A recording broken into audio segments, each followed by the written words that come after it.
Every minute millions of barrels of oil and billions of dollars of trade peacefully सिर्फ एक ही ocean से होकर गुजरता है, दी इंडियन ओशियन। इंडियन ओशियन वैसे तो बहुत शांत नीले पानी वाला समंदर है, लेकिन इसके शांत लहरों के नीचे एक जियोपॉलिटिकल चेस गेम खेला जा रहा है, जिसमें दुनिया की सारी मेजर पावर्स इन्वॉल्व है। और जैसे जैसे ये चेस गेम हीटअप हो रहा है, सबके मन में एक सवाल तो जरूर आ रहा है, can Indian navy hold the line.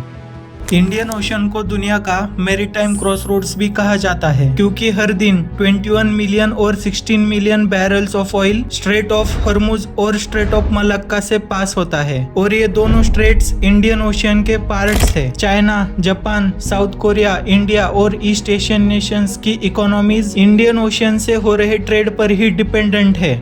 Indian ocean के 3 मेन चोक पॉइंट्स हैं, straight of Hormuz, straight of Malacca और बबल मांदेब। जो भी नेशन इन 3 स्ट्रेट्स और केप ऑफ अफ्रीका के रूट पर कंट्रोल करेगा, वो ग्लोबल ट्रेड पर अपना इन्फ्लुएंस बना सकता है। और ये सारे स्ट्रेटेजिक चोक पॉइंट्स इंडिया के बिल्कुल दरवाजे पर है। Andaman Nicobar island straight of Malacca के बिल्कुल नजदीक लोकेटेड है। वही दूसरी ओर लक्षद्वीप से बबल मांदेब और स्ट्रेट ऑफ हॉर्मुज को गार्ड किया जा सकता है। इन्हीं 2 लोकेशंस का यूज करके इंडियन आर्मी 9 डिग्री चैनल और 6 डिग्री चैनल को कंट्रोल करती है, जहां से इंडियन ओशन का मेजॉरिटी ऑफ द ट्रेड होता है। And as of 2025 Indian navy Indian ocean के सारे SLOCs यानी सी लाइंस ऑफ कम्युनिकेशंस को इफेक्टिवली डोमिनेट करती है। भारत ने हमेशा से इंडियन ओशन को अपना स्ट्रेटेजिक बैकयार्ड माना है और यहाँ पर डोमिनेट भी किया है।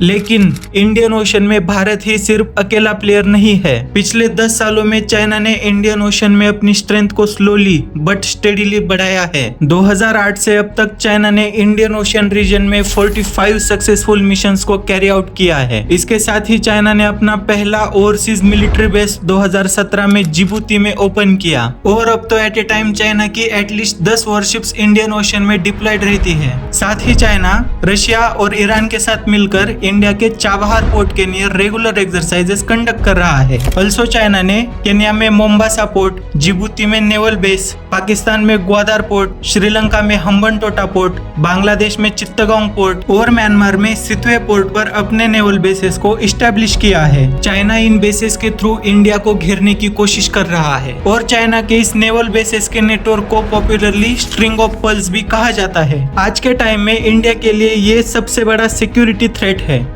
चाइना के थ्रेट को काउंटर करने के लिए इंडिया की स्ट्रेटेजी सिंपल है, build bigger, better and more modern navy. इसी स्ट्रेटेजी के अंडर इंडिया ने 2025 में हिस्टोरिक ट्रिपल कमीशनिंग सेरेमनी की, जिसमें पीएम मोदी ने एक साथ 3 वॉरशिप्स INS सूरत, INS नीलगिरी और INS वाक्षिर को कमीशन किया। उसके कुछ महीनों बाद ही इंडिया ने INS उदयगिरी और INS हिमगिरी को भी इंडक्ट कर लिया और रिसेंटली ही INS इक्शाक को भी कमीशन कर लिया गया। पिछले 10 सालों में कमीशन हुई 40 में से 39 major naval ships indigenously build है। और अभी इंडिया का टारगेट हर 40 दिन में एक नई वॉरशिप को इंडियन नेवी में इंडक्ट करना है। साथ ही India anti ship missiles, torpedoes और amphibious landing ships and radars को भी बिल्ड कर रहा है। ये सब भारत के मेक इन इंडिया पॉलिसी के सक्सेस को भी दिखाता है।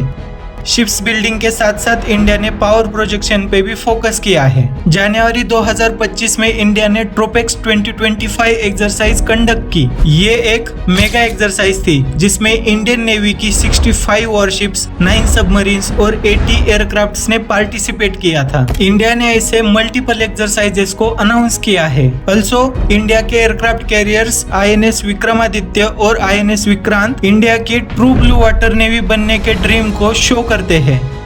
इंडिया भी चाइना की तरह अपने नेवल बेसेस के नेटवर्क को बना रहा है, जिसमें मादागास्कर नेवल बेस, सेशेल्स में अजम्पशन आइलैंड्स, ओमान में डुक्कुम पोर्ट, मॉरिशस में मल्टीपल बेसेस और इंडोनेशिया का सबांग पोर्ट इंक्लूडेड है। ऑल्सो इंडिया की अंडमान निकोबार और लक्षद्वीप आइलैंड्स पर स्ट्रॉन्ग नेवल प्रेजेंस है और ये इंडिया का चाइना की स्ट्रिंग ऑफ पर्ल स्ट्रेटेजी का काउंटर है, जिसे नेकलेस ऑफ डायमंड स्ट्रेटेजी भी कहा जाता है। साथ ही इंडिया ने मल्टीपल अलायंसेस भी बनाए हैं, जिसमें से क्वाड मोस्ट इम्पोर्टेंट अलायंस है। ऑल्सो इंडिया IORA यानी इंडियन ओशियन रिम एसोसिएशन को भी लीड करता है, जिसमें 23 मेंबर नेशंस है। इंडिया की मैरीटाइम डॉक्ट्रिन, पीएम मोदी की इंडो पैसिफिक विजन और सागर पॉलिसी यानी security and growth for all in the region initiative के थ्रू इंडिया ने अपनी प्रेजेंस को और भी ज्यादा स्ट्रॉन्ग किया है और इसमें इंडियन नेवी का role as a net security provider के फॉर्म में और भी ज्यादा क्रिटिकल रहेगा। इन शॉर्ट, इंडिया की मॉडर्न वॉरशिप्स, ओवरसीज बेसेस और active diplomacy Indian ocean chess board के इम्पोर्टेंट पीसेस है and that's why we have to say on the chess board of Indian ocean, Indian navy is more important than ever.